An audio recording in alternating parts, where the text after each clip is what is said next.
M മണി അങ്ങനെ പറയാൻ വേണ്ടി പാടില്ല. എം മണിയെ പോലുള്ള ഒരു തൊഴിലാളി വർഗത്തിൻ്റെ നേതാവും പാർട്ടിയുടെ സമുന്നത നേതാവും വളരെ താഴേക്കിടയിൽ നിന്ന് ഒരുപാട് സമര പോരാട്ടങ്ങളിലൂടെ വളർന്നു വന്ന ഒരു വ്യക്തി അങ്ങനെ ഒരു ചെറിയൊരു പരാജയം ഉണ്ടായി എന്നുള്ളത് കൊണ്ട് നമ്മൾ സാമൂഹികപരമായി സാമ്പത്തികമായി പിന്നോക്കം നിൽക്കുന്ന ഒരു ജനവിഭാഗങ്ങളെയും ഒരു രൂപത്തിലും ആക്ഷേപിക്കാൻ വേണ്ടി പാടില്ല.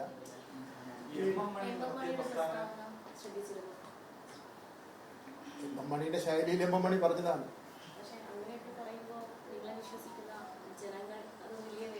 അത് എം മണി അങ്ങനെ പറയാൻ വേണ്ടി പാടില്ല. എം മണിയെ പോലുള്ള ഒരു തൊഴിലാളി വർഗത്തിൻ്റെ നേതാവും പാർട്ടിയുടെ സമുന്നത നേതാവും വളരെ താഴേക്കിടയിൽ നിന്ന് ഒരുപാട് സമര പോരാട്ടങ്ങളിലൂടെ വളർന്നു വന്ന ഒരു വ്യക്തി അങ്ങനെ ഒരു ചെറിയൊരു പരാജയം ഉണ്ടായി എന്നുള്ളത് കൊണ്ട് നമ്മൾ സാമൂഹികപരമായി സാമ്പത്തികമായി പിന്നോക്കം നിൽക്കുന്ന ഒരു ജനവിഭാഗങ്ങളെയും ഒരു രൂപത്തിലും ആക്ഷേപിക്കാൻ വേണ്ടി പാടില്ല.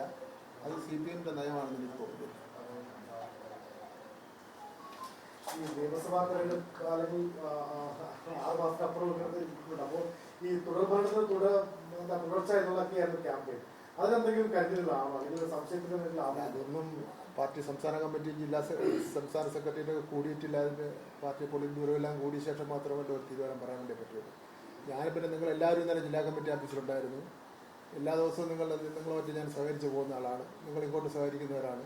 അപ്പോൾ എന്തെങ്കിലും ഒന്ന് പ്രതികരിക്കണം മിനിസ്റ്റർ പറഞ്ഞപ്പോൾ പിന്നെ ഞാൻ നാളെ ആവട്ടെ എന്ന് പറഞ്ഞു. ആ നിലയിൽ തിരുവനന്തപുരം ജില്ലയിലെ മുഖ്യ കാരണങ്ങളും കോർപ്പറേഷൻ്റെ മുഖ്യ ചുമതലക്കാരൻ എന്നുള്ള നിലയിൽ ഈ കാര്യങ്ങൾ ഞാൻ പറഞ്ഞത് മാത്രമേ ഉള്ളൂ. ബാക്കി ഒരു ആഴത്തിലുള്ള ഒരു പരിശോധനയും പറയലും നമുക്ക് അധികാരപ്പെട്ടിട്ടുള്ള കാര്യവുമില്ല, നമുക്കതിനുള്ള അധികാരവുമില്ല.